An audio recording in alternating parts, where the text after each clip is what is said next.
Magandang gabi po sa bawat isa sa atin. Yung pastor, Welcome po Evening sa po. Welcome po sa pagpapatuloy po ng ating Bibliology class, Open Theological Modular Course, meaning to good say, eve po. evening po. Binubuksan po natin ito sa public, sa lahat. So this is Open Theological Modular Course, ang module natin ngayon sa Bibliology.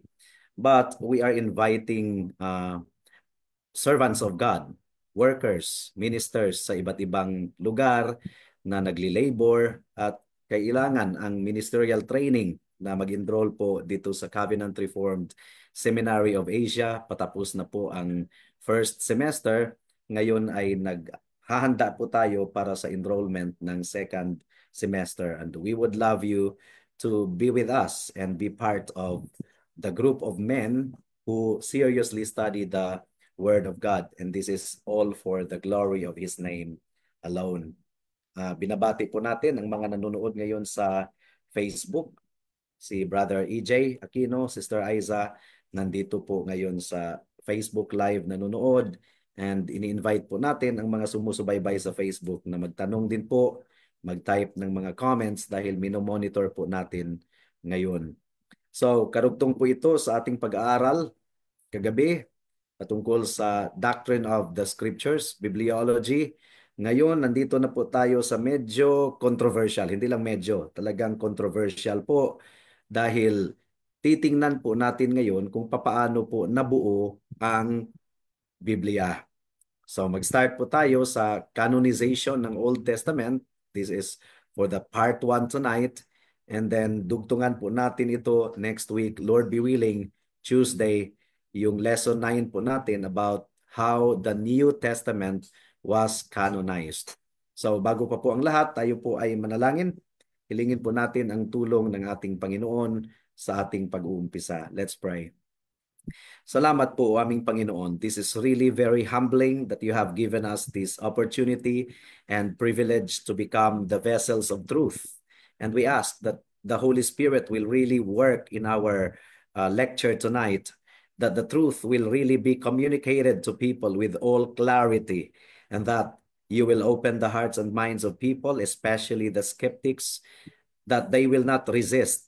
Instead, they will really consider everything that they have or they will have heard tonight, and that they will consult the scriptures and use their God-given reasoning in order to arrive at the truth. And we know na ang aming labors ay hindi po in vain dahil pangako po ito ninyo sa amin, O Lord. At hinihiling po namin na magkabunga ito sa puso at isipan ng bawat isang nakikinig. We acknowledge na kung hindi ninyo bubuksan ang puso ng mga tao, hindi nila maunawaan ang inyong salita. Tulungan niyo po ang bawat isa sa amin ngayong gabi. Ito po ang aming samo dalangin sa pangalan ni Jesus. Amen. Binabati din po natin si Sister Joanne Reyes na nanonood ngayon and si Dennis Garcia na nanonood din po ngayong gabi. Let me share with you the slide that we have prepared tonight. And this is the canon of the scriptures, part 1. At dito po tayo mag-focus sa canonization ng Old Testament.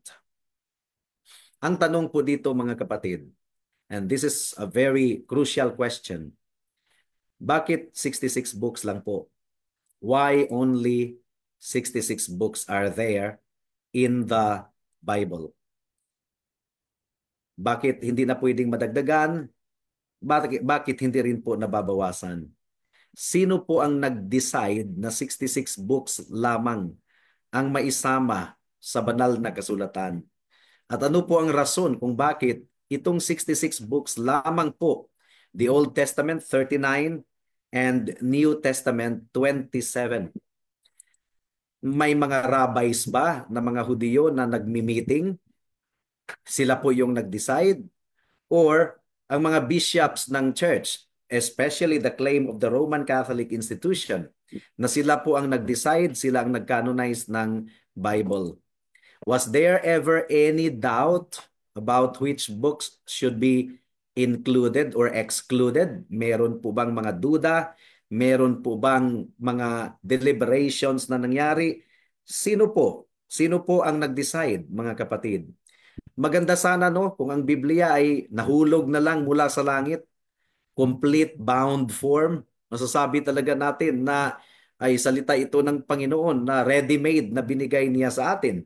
So it may be fitting, it may be comforting to imagine that the Bible fell out of heaven, all neatly printed and packaged. But it certainly did not happen that way. And by the way, ang material po natin ay predominantly galing po kay Brian Edwards sa kanyang book entitled Nothing But the Truth.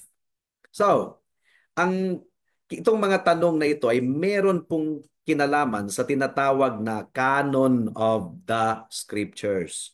Para sa mga first time pa pong nakarinig sa salitang canon of the scriptures, tandaan po natin, hindi po kamera ang ating pinag-uusapan dito, kundi galing po ito sa Griego na salita na ang ibig sabihin ay ruler.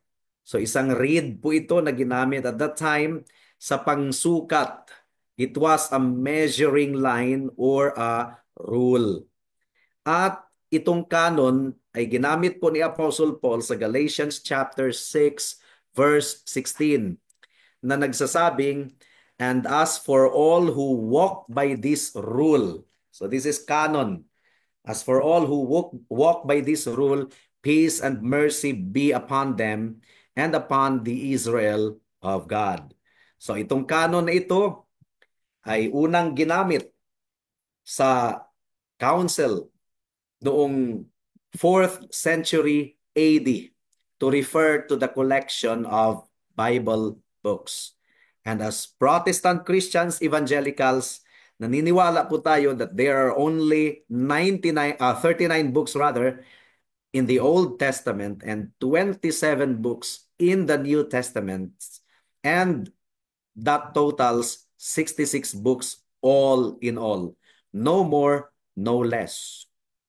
Bago pa po ipinanganak ang ating Panginoong Hesukristo, nais po nating malaman ng bawat isa na ang canon ng Old Testament ay kumpleto na settled na po ang canon ng Old Testament. Tapos na, yari na po. It was already the popular knowledge of the Jewish nation and the Jewish community that only those books that we find in our evangelical Bibles ay tinatanggap ng mga Hudyo na Old Testament scriptures. Yun po ang Biblia na ginamit ng ating Panginoon. Yun din ang Biblia na ginamit ng kanyang mga disciples. At para sa lesson na yan, paki-review na lang po sa mga nauna po nating leksyon. The Bible that Jesus Christ used and the Bible that the apostles used in their teaching. So ang issue po kung aling books ang in or aling books ang out, ang tawag po nito ay canon of the scriptures. Now, ano-ano po ang mga division ng Jewish canon? The Jewish canon of the Old Testament. Kasi yung division na matatagpuan sa Jewish Bible, iba po sa division po na matatagpuan po sa ating Bible na nakasanayan po natin, Genesis, Exodus, Leviticus, Numbers, Deuteronomy, Judges, Joshua, Judges rather, 1 Samuel, 2 Samuel, Ruth, 1 Kings, 2 Kings, 1 Chronicles, 2 Chronicles, hanggang sa Malakay. Yan po ang ating arrangement sa ating Christian Bible. Pero sa Jewish division, ang nauna po of course ay ang law. Ang 5 books of Moses po ang nauna. Pangalawa na division ng Jewish Bible ay ang the prophets. Yan po ay nag-include ng Joshua, Judges, Samuel, and Kings. Yung Samuel, Samuel lang yan. Sa atin kasi, sa Christian Bible, 1 Samuel and 2 Samuel, hinati po natin. Pero sa Jewish Bible, isa lang po yon. At saka yung Kings, isa lang po yung Samuel and Kings. Kaya nga, 22 books lang po ang sa Jewish canon. Pero kung tutuusin, yung 22 books, exactly the same po yun sa 39 books ng Christian Bible kasi nga hinati-hati kasi natin yung Samuel at saka Kings. Tapos yung Ezra and Nehemiah, hinati-hati natin. Pero sa Jewish Bible, isa lang po yon. So ang prophets, Joshua, Judges, Samuel, and Kings, one book. And later, prophets Isaiah, Jeremiah, Ezekiel, and Hosea to Malachi, the minor prophets. And then pangatlong division po ng Jewish Bible ay ang tinatawag na the writings. And they include Psalms, Proverbs, Job, Song of Solomon, Ruth, Lamentations, Ecclesiastes, Esther, Daniel, Ezra, Nehemiah, and Chronicles. So 22 books all in all, pero equivalent na equivalent po iyan sa 39 books ng Christian Bible. Kasi meron kasing mga books na pinag-isa ng Jewish canon, Jewish Bible, pero hinati po ng Christian Bible. But the content, yung laman, equivalent lang po yon. Huwag po tayong maguluhan at malito kung bakit ang Jewish Bible ay 22 books lang at sa atin po ay 39. Eksakto lang po yung content noon lahat. Iba lang po ang division po natin. So how did our books of the Old Testament come to be so clearly accepted as the only books? No more, no less. Paano po yun? Okay? So ito po yung mahalagang question. Sino po ang paniniwalaan po natin? At saan po tayo uhugot ng patunay na 39 books lang talaga, 22 books sa Jewish Bible pero equivalent lang. I hope na nakuha ninyo yan. To whom should we rely? Now, ito po ang ating contention, mga kaibigan.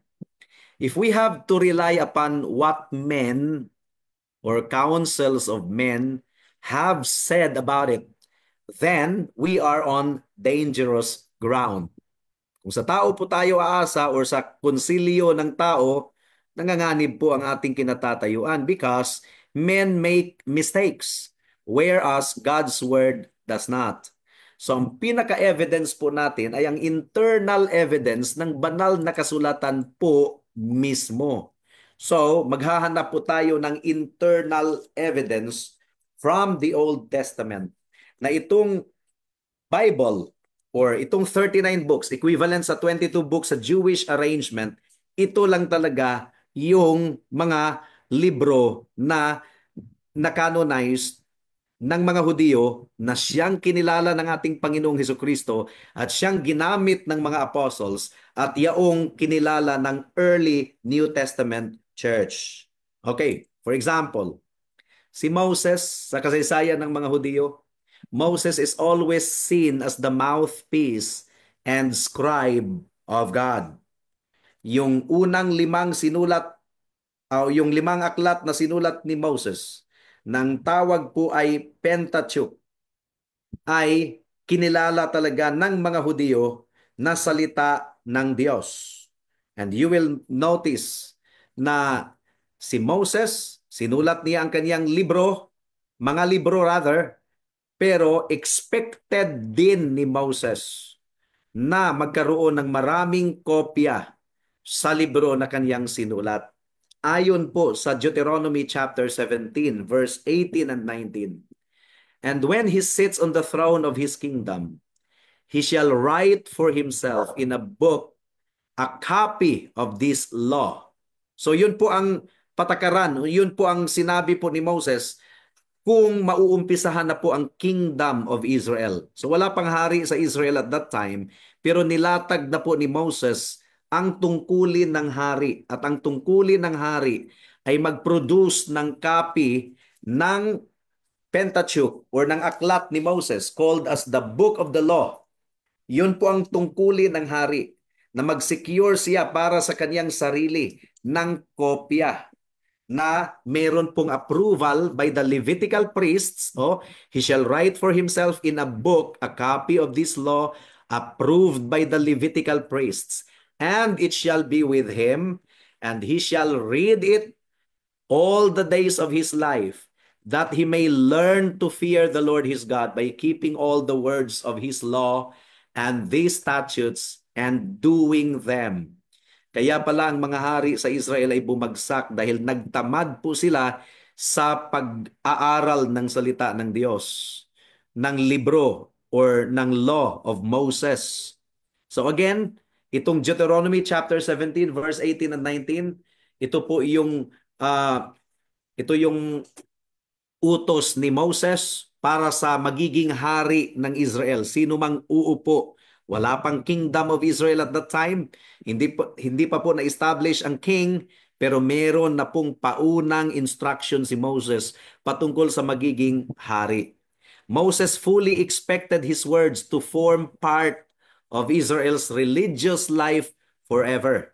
Sinulat po ito ni Moses, binasa po ito ni Moses sa mga tao, and naglagay po si Moses ng kopya ng Book of the Law katabi po doon sa Ark of the Covenant. Ano pa?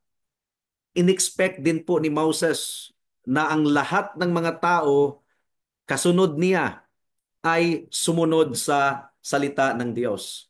Hindi po tinuring ni Moses na ang kapahayagan ng Panginoon sa mga tao ay magwawakas kung mamatay na siya. Ang inaasahan po talaga ni Moses, even beyond his death, ay magpapatuloy po ang pagsunod ng bayan ng Israel sa libro na kaniyang sinulat. Ang sabi po ng Deuteronomy chapter 8 verse 18, I will raise up for them a prophet like you from among their brothers, and I will put my words in his mouth, and he shall speak to them all that I command. Now, what about the prophets of the Old Testament? Ang lahat po ng mga prophets sa Old Testament, kinilala po nila ang authority ng iba pang mga propeta. There was a long tradition of writing among the prophets of Israel, and we have evidence of some of them being commanded to write down their message. So for example, si Jeremiah. Si Jeremiah po sa chapter 30 verse 2 at saka si Habakkuk din po sa chapter 2 verse 2, talagang ipinag-utos ng Panginoon na isulat ang kanilang mensahe na galing mismo sa Panginoon. At kinilala po iyon ng ibang mga prophets. They witnessed to the authority of other prophets also. And then, marami po sa mga propeta sa lumang tipan, they referred to each other's ministry and reminded the people that it was the word of God. So for example, si Jeremiah sa chapter 28 verse 8 ay talagang sinabi po niya na aralin po ang mga naunang aklat, ang ibinigay ng Panginoon sa kanila na salita sa bayan ng Israel. Another entry sa Jeremiah chapter 26 verse 18, sinang-ayunan po ito ni Micah. 'Di ba si Micah ay sumang-ayon po kay Jeremiah. Ano pa? Ezekiel chapter 38 verse 17. Kinilala din po ang writings ng ibang mga prophets. Si Daniel sa chapter 9 verse 2, inaral po niya ang prophecy ni Jeremiah. At nung naunawaan niya na matutupad na po yung yung prophecy ni Jeremiah na 70 years na magkakaroon ng pagkabihag, but after 70 years ay babalik sila sa lupang pangako, Daniel stood on the word of God as prophesied by Jeremiah. Now, si Zechariah din sa chapter 1 verse 4 hanggang sa verse 6 ay kinwote po niya ang entry ng propesiya ni Isaiah sa Isaiah chapter 1 verse 16, 31 verse 6. So meron pong internal evidence ng authority ng lumang tipan. We have a clear witness to the continuing value and authority of prophecy po, mga kapatid, mga kaibigan. Ngayon, ano ba ang patunay mula sa New Testament na ang Old Testament ay authoritative at yun talaga yung mga books na matatagpuan natin sa Old Testament, yun po ang ituturing natin na scriptures. For example, Christ referred to the whole of the Old Testament as Moses and the prophets. So sinum up ng ating Panginoon ang buong Old Testament as Moses and the prophets. At totoo na kung basahin po natin ang Luke chapter 24 verse 44, dinagdag po ng ating Panginoon yung ekspresyon na and the Psalms, na para bang ang Psalms ay hiwalay sa prophets.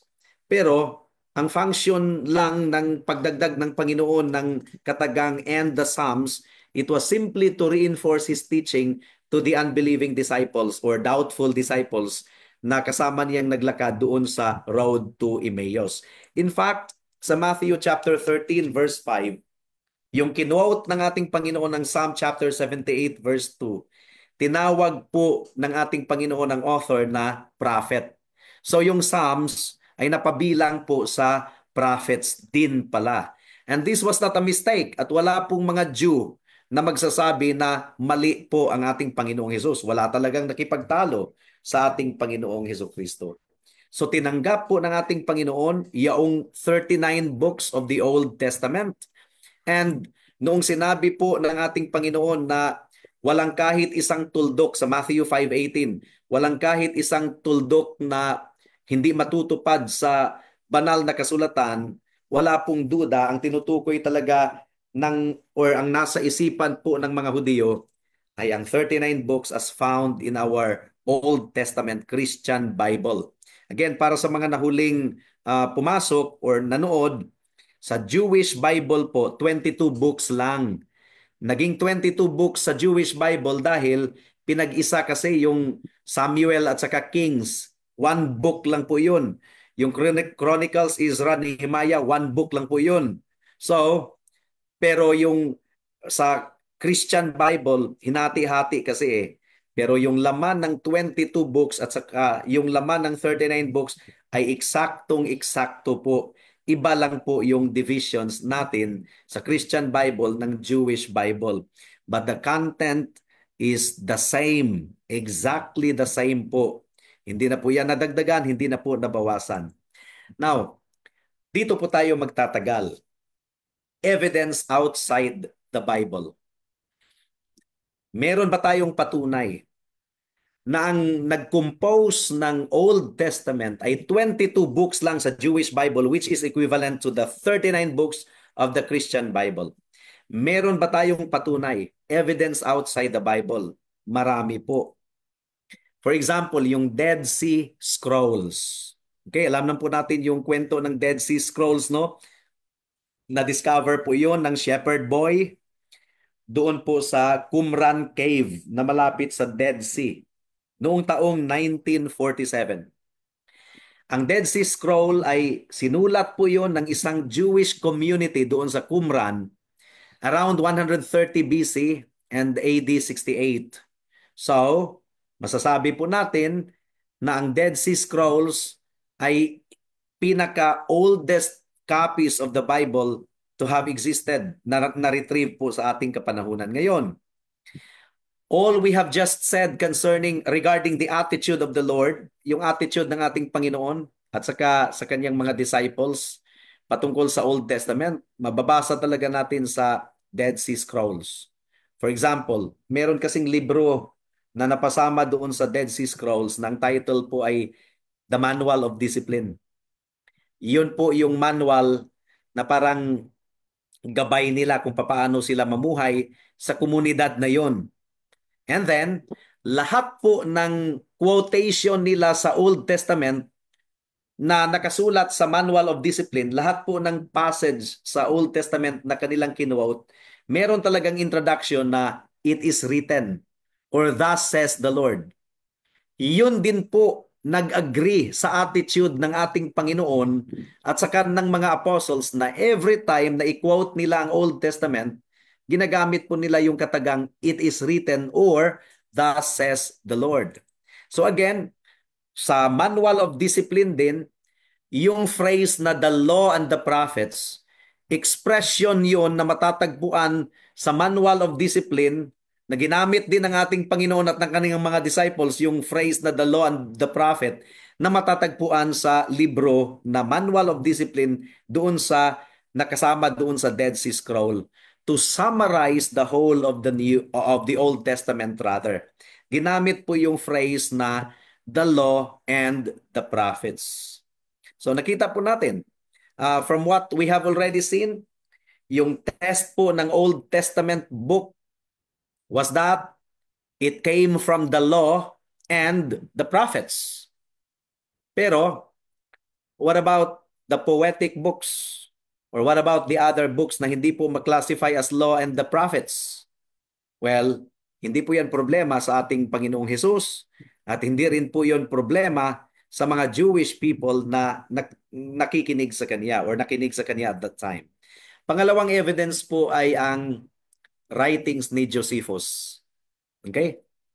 Si Josephus po ay isang Jewish historian na nag-exist noong AD 37 hanggang sa 100. Yun po ang historian na si Josephus.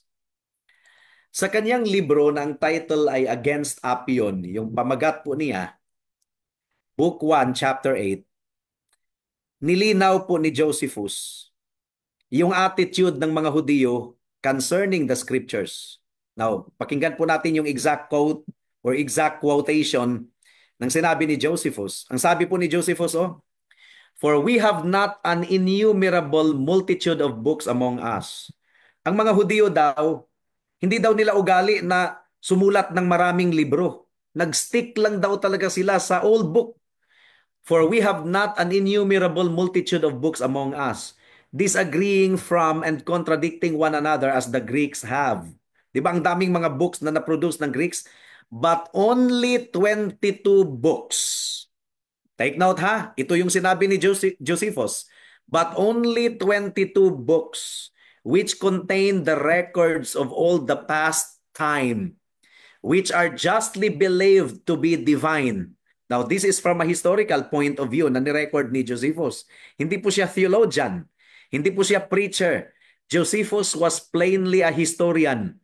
At sinabi talaga niya na wala namang masyadong books na na-produce ang bayan ng Israel. Hindi katulad ng mga Hudiyo na nag-produce ng maraming books, nagko-contradict pa sa isa't isa. Pero ang mga Hudiyo, naka-confined lang talaga sila sa 22 books na pinaniniwalaan na banal. And of them, 5 belong to Moses. And then dagdag pa ni Josephus, "But as to the time from the death of Moses till the reign of Artaxerxes, king of Persia, the prophets who were after Moses wrote down what was done in their time in 13 books. The remaining 4 books contain hymns to God and precepts for the conduct of human life." So malinaw nang tinutukoy ni Josephus doon ay ang Psalms and Proverbs. So 22 books lang talaga ang sinabi ni Josephus na na-produce ng Jewish people. Hindi daw katulad sa mga Greek na maraming mga books ang naisulat, pero ang mga Hudyo, faithful daw sila sa 22 books lang na yon na tinuturing nila na banal. And in fact, the 12 prophets at the end of the Old Testament were put together as one under the title The Book of the 12. Yun po ang division po ni Josephus. So all in all, 22 books of the Old Testament sa Jewish Bible, equivalent siya sa 39 books na matatagpuan po natin sa Christian Bible. Now, according to Josephus po, mga kapatid, mga kaibigan, according to Josephus, other books had been written but they had not been accepted as equal in authority with the prophets. Meron din namang ibang mga books daw na naisulat. Kinilala yon ni Josephus, pero hindi daw talaga yon tinanggap na equally authoritative sa mga aklat na sinulat ng mga prophets. Ang sabi, ang rason po ni Josephus, because there has not been an exact succession of prophets since that time. Ibig sabihin, wala na daw sumunod na prophecies. After the time of the prophets, wala na daw mga sumunod pa. So this was Josephus sa kanyang historical book. And then sabi pa ni Josephus, unlike the Greek, the Jew has never been so bold. Hindi daw nangahas ang mga Hudiyo as either to add anything to them, to take anything from them, or to make any change in them. So you see, the sacredness, yari na talaga ang Old Testament during the time of Jesus Christ. Tapos na, kinilala talaga ng mga Hudyo. Hindi na po sila nagdagdag, hindi na po sila nagbawas. Kasi nga, hindi daw sila nangahas na dagdagan or bawasan yung 22 books na tinuring nilang banal. Matapos daw ng era or period ng mga prophets, wala na daw sumunod. Dagdag pa ni Josephus, the Old Testament came from God through Moses. Yun ang pinaniwalaan ng mga Hudyo and the prophets. And when the succession or line of the prophets came to an end, ito yung sinabi ni Josephus, saan ba nagwakas? It ended with Haggai, Zechariah, and Malachi. Now, this was Josephus. Hindi po theologian, hindi preacher, historian lang po. Kinilala talaga ni Josephus na ang prophecy, ang 22 books na hindi po pinangahasan ng mga Hudyo na dagdagan or bawasan ay nagwakas kay Malakay. No more, no less. Wala na po talagang dagdag. So yun po ang pangalawang evidence, no, yung writing ni Josephus na nagpapatunay na ang na-produce ng bayan ng Israel ay 22 books lang talaga na tinuturing ng mga Hudyo na banal galing sa Diyos na nagwakas noong kapanahunan ng mga propeta lang because after that wala na pong sumunod sa kanila. So I hope na maliwanag po sa atin ito. Now, next evidence, yung Talmud. Yung Talmud po mga kapatid, libro po yan, komentary yan. Komentary yan, parang katulad yan sa Matthew Henry commentary or Albert Barnes or Adam Clark or ano pang mga komentary. Yun po ang Talmud. It was a collection of commentaries and teachings by the rabbis. Na-compile po ito 400 years after the death of Josephus or na-compile during the 400 years after the death of Josephus. For example, yung Babylonian Talmud po, ang nakasaad sa Babylonian Talmud, sinuportahan yung pananaw ni Josephus. Ang sabi po ng Babylonian Talmud, makinig po tayo, after the latter prophets, Haggai, Zechariah, and Malachi, the Holy Spirit departed from Israel. Wala na daw prophecy. Wala na. Wala nang book of prophecies na naidagdag. Okay? Sana po ay naging malinaw po sa atin.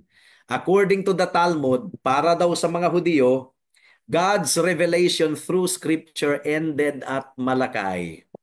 At that time, the prophets and therefore the word of the God-breathed word ceased. That's according to the Talmud na natapos talaga kay Malakay. So dalawa na po ang very strong evidence. Si Josephus at saka ang Talmud. 400 years po na nabuo ang Talmud.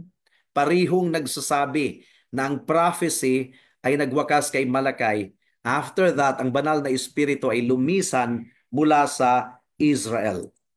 Okay, so what about the early Christian church? Ano po ang kanilang attitude sa 22 books of the Old Testament? 22 lang talaga ha, pero equivalent yan sa 39 books ng Christian Bible kasi nga hinati-hati pa natin yung mga 22 books na matatagpuan sa Jewish Bible. But the content is exactly the same. Ulit-ulitin po natin kasi meron kasing late na nanood natin, pumasok, nagmo-monitor po tayo ngayon sa Facebook at maging dito sa Zoom. Okay, so after the apostles had all died, nung nangamatay lahat ng mga apostles, the post-apostolic church followed exactly the canon of the Old Testament accepted by the apostles. Pero yung order of the books began to change. So hindi na sinunod yung arrangement ng Jewish Bible na the law, the prophets, and the writings. Hindi na sinunod yon. Tapos nagiging 39 kasi hinati-hati yung natatagpuan sa 22 books, hinati-hati, naging 39 tuloy. Pero ang laman ay pareho lang. For example, si Origen. Si Origen, namatay siya noong 254 AD, probably dahil sa torture. Tinorture po si Origen. Nag-produce po siya ng lista ng mga books ng Old Testament.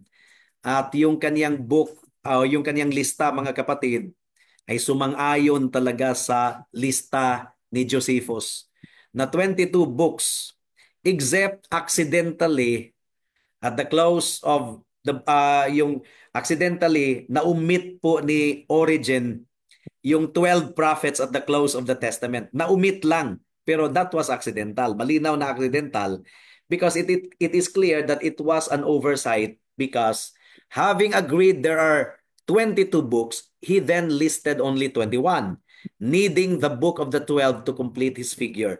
So na-overlook lang po ito ni Origen.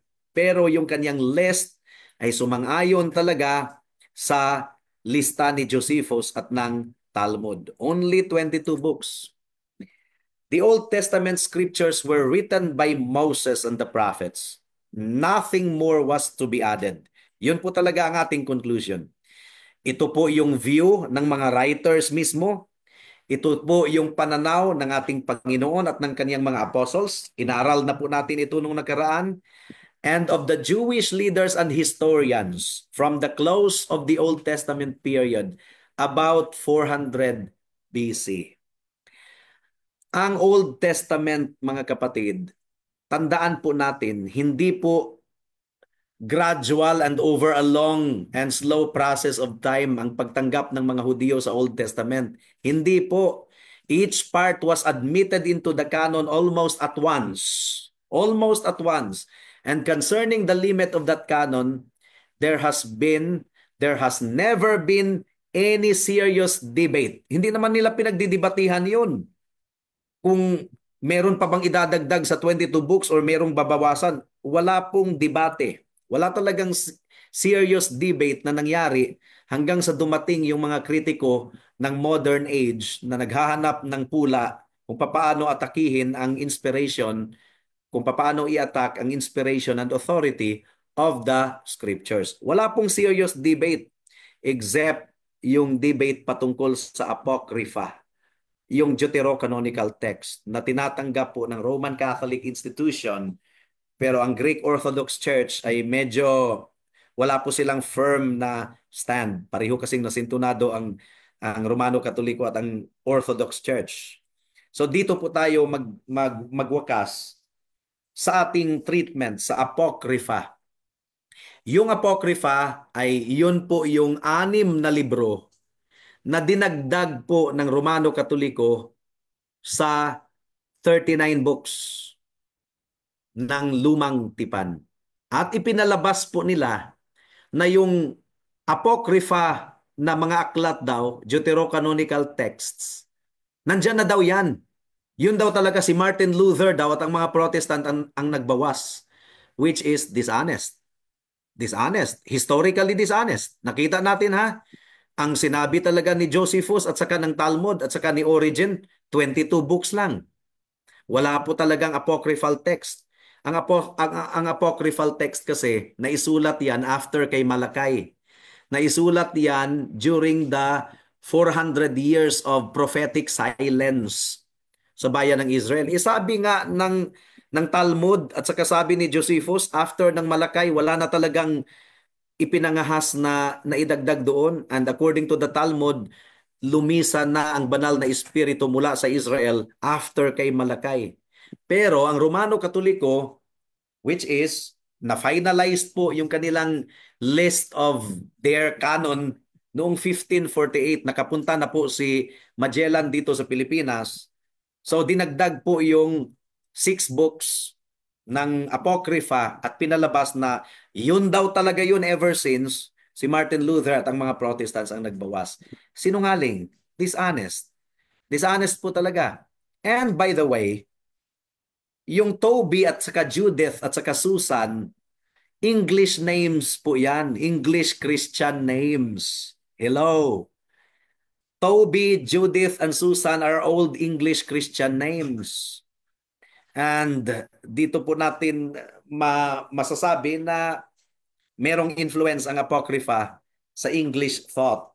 Kasi ang Tobit at saka ang Judith are books written within the Apocrypha. And in the story of Daniel, the prophet saves Susanna.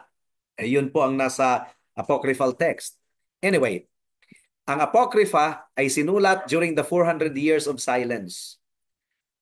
Kung babasahin po natin yung, for example, yung 400 years of silence mula kay Malakay hanggang kay Christ, marami pong mga giyera na nangyari noon. Nagkaroon po ng Maccabean revolt. So, they were full of battles and suffering, but the Bible is silent about them. Hindi talaga naisulat ng Biblia ang patungkol doon kasi nga silent eh. Silent. But at this period, ang mga Hudyo naman ay sumulat din.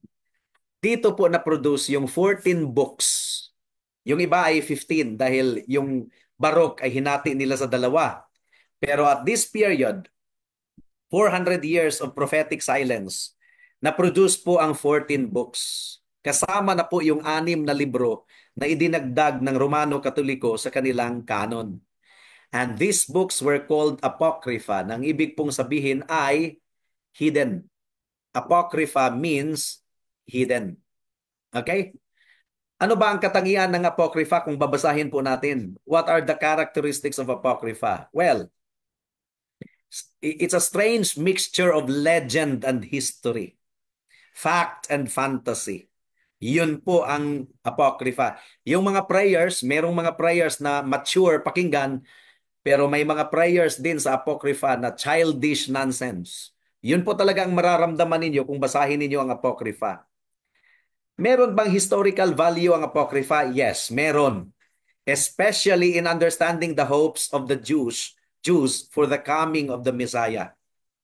Medyo dito po talaga natin makikita yung Jewish sentiment, lalong-lalo na yung kanilang inaasam-asam na pagdating ng Messiah kung babasahin po natin ang Apocrypha. So meron siyang historical value. But at this period, uh, pero aside sa historical value po mga kapatid, wala talaga. Ang characteristics po ng Apocrypha is a strange mixture of legend and history, fact and fantasy. Okay?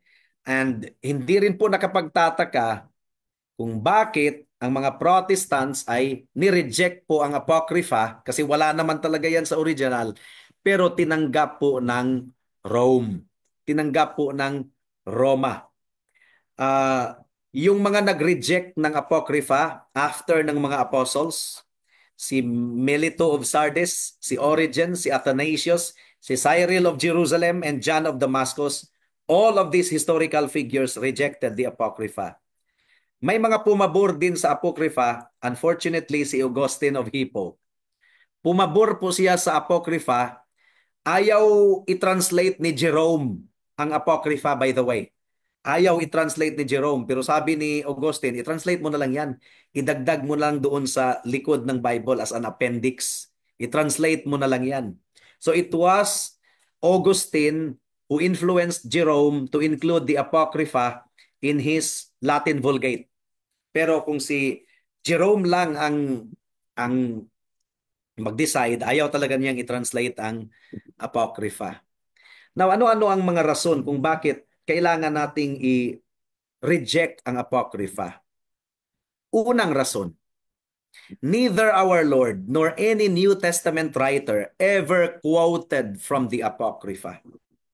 Hindi talaga kinuwot ng ating Panginoon ang Apocrypha at saka yung mga apostles, hindi nila kinuwot ang Apocrypha.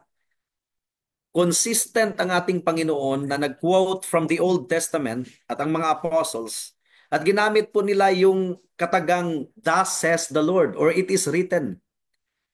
Pero sa Apocrypha, hindi talaga kinuwot ng ating Panginoon at ng kaniyang mga apostles. Totoo na nag-quote si Pablo from the Greek poets, di ba? Acts 17:28, 1 Corinthians 15:33, and Titus 1:12. Pero wala namang ginamit si Apostle Paul na "Thus says the Lord" or "It is written." Kinwote lang niya yung writings na yon ng mga Greek poets. Pero hindi po talaga nag-quote si Pablo from the Apocrypha. Mas nag-quote pa si Pablo sa mga Greek poets. Bakit kaya? Hindi talaga aware na si Pablo, aware si Jesus Christ patungkol sa mga apocryphal books. Aware sila, alam nila that those books existed. But for some but they really did not quote it in any of their writings and teaching. Hindi talaga. Mas nag-quote pa si Paul sa Greek poets. It doesn't mean to say na inspired yung Greek poets na yon. Kinuote po yun ni Paul as an illustration sa kanyang turo. Kaya niya kinuote yung mga Greek poets na yon. Okay? Well, meron pong common expressions na sinabi po ng ating Panginoon na nandun din sa Apocrypha. Common expressions po yun. Hindi lang ang apocryphal books ang naglalaman ng common expressions na yun. Marami pang mga books at that time kasi common kasi na expressioning katulad ng inahin na ginagather niya yung kanyang mga sisiw sa kanyang pakpak. Nasa apocryphal text din yun, pero common po yun, common, matatagpuan po yun sa lahat ng mga secular books at that time. So there are other common expressions in the Bible na matatagpuan din sa Apocrypha na lumabas sa ating Panginoon pero hindi lang po ang Apocrypha ang naglalaman noon. For example, yung hen and chick analogy na ang pagkalinga ng Panginoon sa bayan ng Israel ay katulad ng inahin na tinitipo niya ang kaniyang mga sisiw sa kaniyang pakpak. So that expression is common na nandyan sa apocryphal text, nandyan din sa ibang mga secular books at that time. Pero noong sinabi po ng ating Panginoon, hindi niya sinabing it is written, hindi po niya sinabing thus says the Lord. At saka hindi rin po natin pwedeng sabing, you see, si Jesus Christ ay nag-quote from the Apocrypha.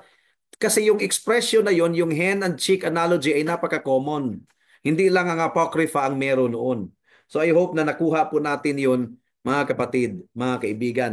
Marami pa namang mga common expressions na nasa Bible, nabigkas ng ating Panginoon, na nasa Apocrypha din, pero common yon, nasa ibang mga secular writings din. At nakita po natin, binanggit na po natin yung si Josephus at saka ang Talmud. Malinaw na malinaw talaga itong dalawa na historical sources na ang Apocrypha ay wala talagang kabahagi or hindi talaga kabahagi sa Old Testament. They were never part of the Jewish scriptures. Malinaw ang si Josephus at saka ang Talmud commentary na ang prophecy ay nagwakas kay Malakay. After that, ang banal na espiritu ay lumisan na mula sa Israel. And yung sa Dead Sea Scrolls, wala talagang special phrases. Kasi sa Dead Sea Scrolls, meron ding mga quotations din from the Apocrypha eh. Aware talaga yung community na yon na nag-exist yung mga books na yon. But in the study or upon the study of the Dead Sea Scrolls, yung mga book na hindi lang naman Bible ang nandun sa Dead Sea Scroll, pati pa yung manual of living nila, nung kinote po yung Apocrypha, wala talagang special phrase like God says or it is written or thus says the Lord. Kinote lang nila pero wala talagang special phrases. Meaning to say, kahit yung Qumran community na may-ari nung Dead Sea Scrolls or nag-produce nung Dead Sea Scrolls ay hindi talaga nila kinilala ang Apocrypha as part of the scriptures. Now, next evidence. Si Philo, siya po ay isang Hudiyo na sumulat mula sa Alexandria noong 40 AD. He quoted from or referred to all but 5 Old Testament books. So almost all of the Old Testament books ay kinuote ni Philo as scripture, but the Apocrypha is never mentioned or quoted by Philo, isang Hudiyo na sumulat mula sa Alexandria. And then yung Jewish Council of Jamnia, 3 dekada after kay Philo, ni-reject talaga nila explicitly ang Apocrypha na hindi kabahagi ng Old Testament scriptures. So this was AD 70. During the Council of Jamnia, ni-reject talaga nila ang Apocrypha. At ang Apocrypha mismo, hindi talaga nagkiklaim ng inspiration. Hindi katulad ng Old Testament na meron talagang internal evidence. Si Daniel, kinuote niya si Jeremiah, ang mga prophets, kinuote ang Book of Moses, kinuote ang ibang mga prophets, at sinabing, thus says the Lord. Pero ang Apocrypha mismo, kung babasahin natin, there is no internal claim of inspiration or divine origin. There is no hear the word of the Lord. Walang ganoon kung babasahin natin ang Apocrypha. It would almost seem that the writers were careful to avoid their work being confused with Scripture. For example, First Maccabees chapter 9 verse 27. O internal evidence ito mula sa Apocrypha mismo.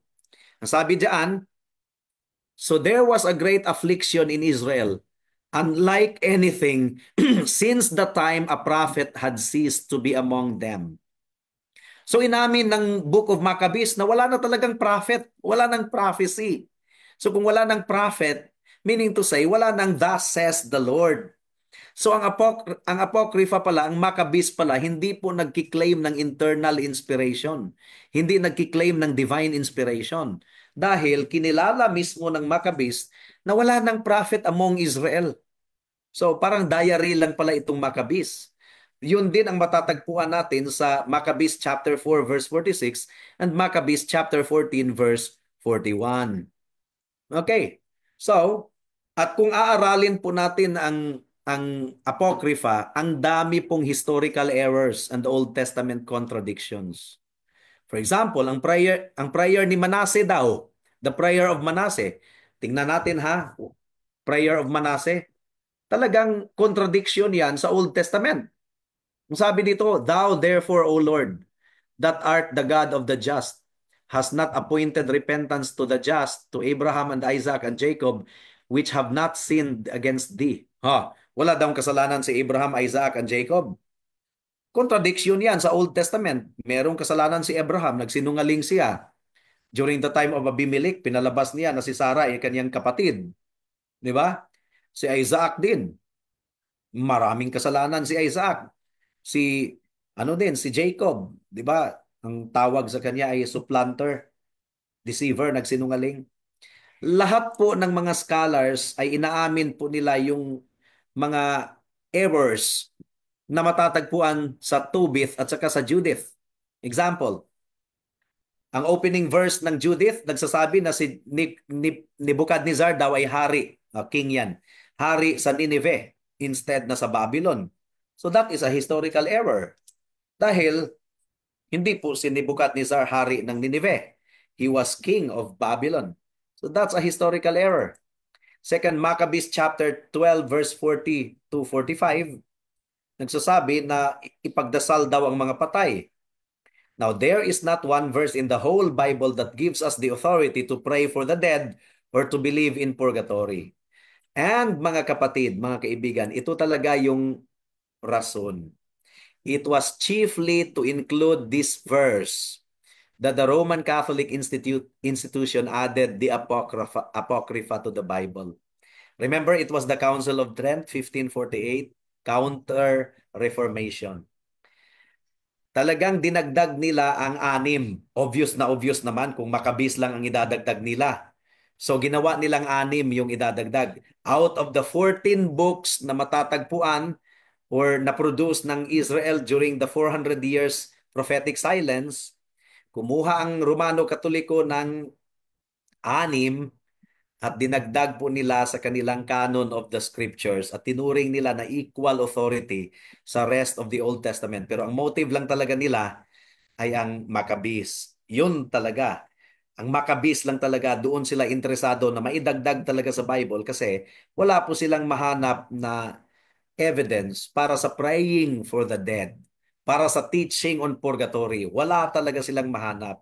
So kailangan po nilang idagdag yun. Again ha, hindi po si Martin Luther at ang mga Protestants ang nagbawas mula sa canon of the scriptures. Kompleto yan. Napatunayan na natin yan historically. Ang Romano Katoliko po ang nagdagdag. Kailangan nilang magdagdag para masuportahan ang kanilang unbiblical teaching on purgatory and prayer for the dead. At kung babasahin po natin ang Apocrypha, ang characteristics talaga ng mga kwento doon ay fable. Though from a historical point of view, the two books of the Maccabees are of some value historically, most of the stories in the Apocrypha are clearly fables with little historical base. Wala. Kaya si Milito, leader po siya sa church at Sardis. Nagbiyahe talaga ito si Milito. He traveled to Jerusalem para masigurado niya kung alin lang talaga yung limit ng Jewish scriptures. Nung bumalik po si Milito mula sa Jerusalem pauwi ng Sardis, yung kanyang hometown, ang dala niya na lista na included sa Jewish Bible ay exactly katulad ng Old Testament po natin na hawak ngayon. Ang exception lang ay hindi po napasama sa kanyang lista ang Book of Esther. Pero may mga patunay talaga na na-overlook lang ito ni Melito na hindi napasama ang Book of Esther. So again ha, mula sa Sardis, si Melito ay nagbiyahe patungong Jerusalem para masigurado na masecure niya kung ano lang ba talaga yung included sa Jewish Bible. At umuwi siya, bit-bit niya yung lista na katulad ng Old Testament po natin na pinanghahawakan natin ng mga Christians. Hindi yung Old Testament ng Romano Katoliko, kundi ang Old Testament natin. Si Augustine lang ang pumabor sa Apocrypha for some reasons. Pero kahit pumabor po si Augustine sa Apocrypha at inudyukan niya si Jerome na isama siya sa translation ng Latin Vulgate, pero inamin talaga ni Augustine. Augustine admitted that the Jews did not accept them as part of the canon of the Old Testament. For some reasons, pumabor lang si Augustine. Siguro naghahanap siya ng historical account during the 400 years prophetic silence. Kaya niya pinasama talaga sa translation ni Jerome. Pero inamin ni Augustine na ang mga Hudyo mismo hindi talaga nila tinanggap ang Apocrypha as part of the canon of the Old Testament. And kung basahin po natin ang Apocrypha devotionally, meditation, very little spiritual value. Wala talaga, very inferior. There is only little of spiritual value to be found in the Apocrypha. And nothing that is not exceeded in the Old Testament. Hindi talaga katulad sa Old Testament na mayaman sa spiritual value. Ang Apocrypha, wala. Wala talaga. Wala kang mapupulot halos. So ang conclusion po natin, it is therefore surprising that any Christian should consider reading the Apocrypha as a serious aid to devotion.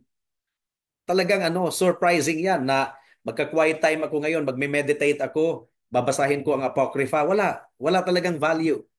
The evangelical church, since the Reformation, has never doubted that the Apocrypha is not part of the inspired scripture. And with this, all the evidence agrees. Mula po kay Josephus, papunta sa Talmud, kahit si Augustine nagsasabi na ang mga Hudyo hindi talaga tinanggap nila ang Apocrypha as part of the Old Testament canon or the Old Testament scriptures. And here is the Roman Catholic institution in a very arrogant and dishonest way, sinungaling, na nagsasabi na si Martin Luther at ang Protestant ang nagbawas mula sa original Bible. When, kung aralin talaga natin ang kasaysayan, sila talaga yung nagsinungaling. Halatang halata. That's how arrogant they are. And that's how dishonest they are.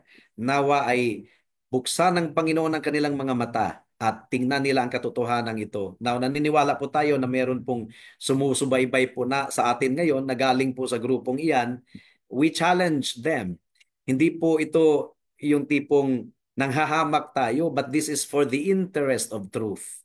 Aralin po natin hanggang kay Malakay lang talaga ang itinuturing ng mga Hudyo na prophetic era. After that, silent na po ang prophecy. Wala na. Hanggang sa dumating ang ating Panginoon, uhaw na uhaw ang Jewish community. Biruin mo, 400 years na prophetic silence. Hanggang sa dumating ang Panginoon at ibinalita na ipinanganak ang Mesiyas sa bayan ng Bethlehem. That was really revival in the fullness of time. Hinog na ang bayan ng Israel sa paghihintay ng Mesiyas na darating. At dumating na nga at dito po naumpisahan muli ang pagkilos ng banal na Espiritu at ang New Testament era, pagsulat ng, ng bagong tipan, yung God-breathed revelation ay naumpisahan muli hanggang sa nagwakas siya sa Book of Revelation written by the Apostle John in his very old age when he was exiled in the island of Patmos. Nawa po ay nangusap ang katotohanan ito sa bawat isa sa atin at hindi tayo insecure na magsasabing the Old Testament as we have it now is the inspired word of God, no more, no less. Only 39 books, equivalent sa 22 books na matatagpuan natin sa Jewish Bible. Magandang gabi po sa bawat isa sa atin.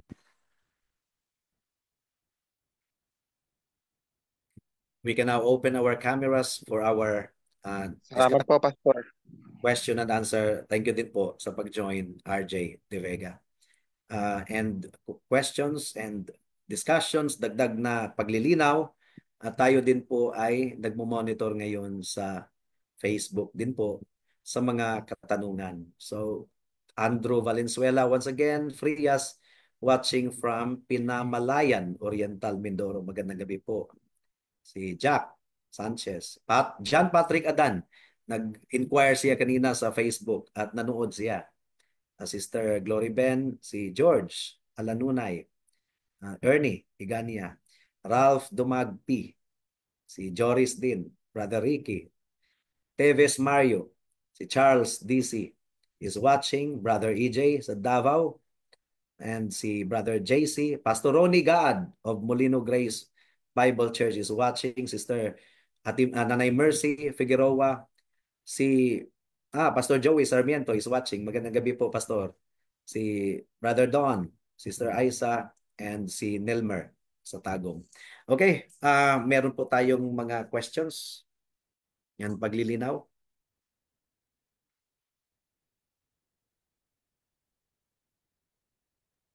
Ano kaya ang purpose nung ah, paggawa ng 39 books instead of 22? Sa ano lang siguro yan, is in classification lang, is in reading lang yan. Pero exact equivalent lang talaga yan siya. Parang narinig ko nga yung pagkabanggit mo yung MacArthur sa ganyan eh. Mm. Just to daw, parang madaling tandaan. Madaling tandaan lang, sa is lang yan sa sa classification. Pero eksaktong-eksakto po ang 22 books equals the 39 ng Christian Bible.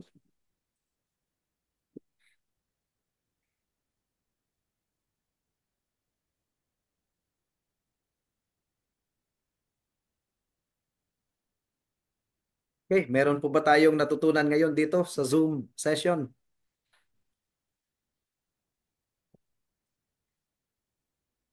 Tahimik na naman ulit ang bahay kubo. Magandang gabi, Manuel Lairontan, Gloria, Oriental, Mindoro.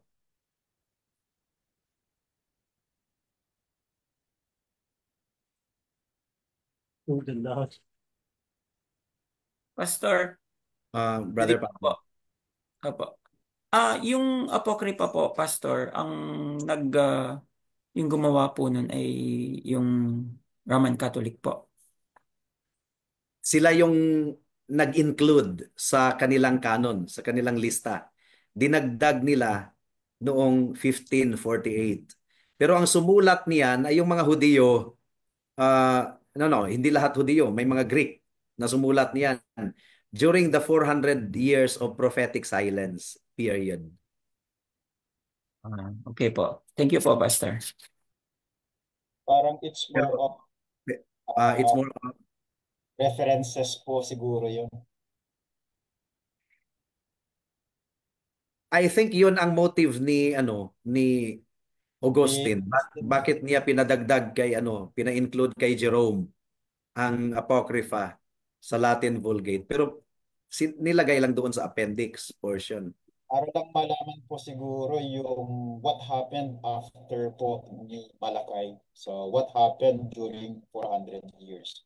Oo. So it will give us information Mhm. dun sa during 400 years of silence ng ating Diyos.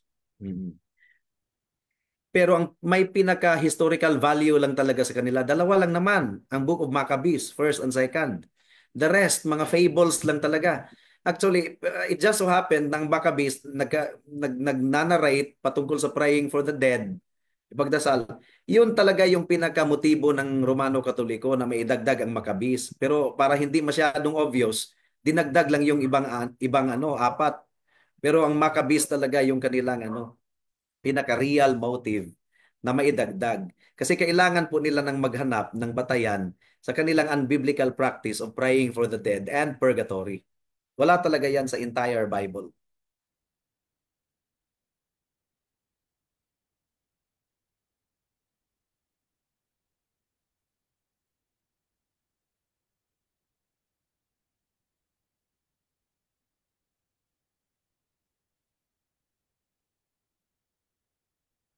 Okay, so sa darating na Tuesday, Lord be willing next week, ay aralin po natin ang canonization ng Bagong Tipan, ng New Testament. So, who decided? Who decided na 27 books? Again, the arrogant claim of the Roman Catholic institution is that sila daw ang nag-decide. Di ba? Who decided? Who decided that Matthew wrote Matthew? Di ba? Yun yung mga kadalasang question.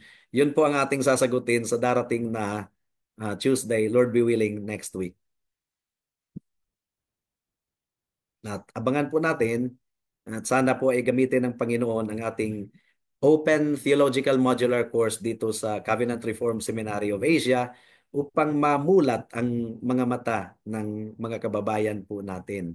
And again, we humbly invite you, lalong-lalo na kung ikaw ay nasa gawain na po at nakikita mo sa iyong sarili na kailangan mo ng additional training and additional equipping.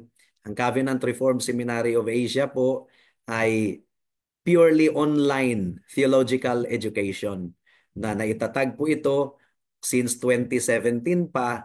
Marami na pong natulungan ang gawain na ito, ang seminary na ito. And we would love you to be part of the student body of Covenant Reformed Seminary of Asia.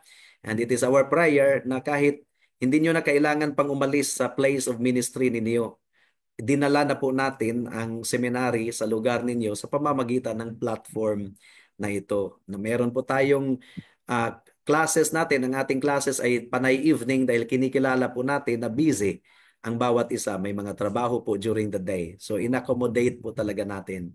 This is purely online theological education and reformed theological education. So, Asia's Uncompromising Reformed Theological Seminary. Salamat po sa pag-join. God bless us all. Okay, tayo po ay manalangin sa closing. Brother Pablo, could you close us in prayer? Sige po, let us pray. Aming Panginoon, salamat po sa gabing ito na muli kami po ay natuto sa pamamagitan po ng CRSA at sa aming pastor po na patuloy po na ginagamit nyo para i-share, ituro po sa amin kung gaano po kahalaga ang history na malaman namin, Panginoon, ang katotohanan sa inyong salita. At salamat dahil ito po inyong preserve, Panginoon, inang tinakda ng kalaban na ito ay i-distort. At salamat, Panginoon, dahil nandyan po nananatili ang inyong kapangyarihan na i-preserve ang inyong salita. At salamat dahil sa biyaya nyo, ito po yung nai-enjoy namin ngayon, ang, uh, ang kadalisayan po ng inyong salita ng Bible. At naway, Panginoon, tulungan nyo kami na ito po ay aralin, ito po ay i-meditate dahil alam namin, Panginoon, ay ito po ang tanging gamit namin sa buhay dito sa mundo, ang inyong salita. Salamat po aming Diyos sa gabing ito. Naway ikaw po ang magbigay ng understanding sa mga estudyante po dito at sa mga nakakapanood po na na-live ngayong gabi ang aral po na ito with regard to the canon of the Scripture. Salamat, Panginoon, sa biyaya nyo na tanging kayo po ang nagbibigay sa inyong mga anak. Purihin ka aming Panginoon at naway sa aming paghihiwalay at pamamahinga ay tulungan nyo kami, gabayan nyo kami at samahan nyo po kami sa araw ng bukas. Kung luluobin nyo, Panginoon, ay ikaw pa rin po ang mag-glorify sa aming mga buhay. Purihin ka aming Diyos. Salamat po. In Jesus' name we pray. Amen. Amen. God bless po sa bawat isa. Thank you so much for joining. Bye. Salamat po. Thank you po. God bless. Bye po.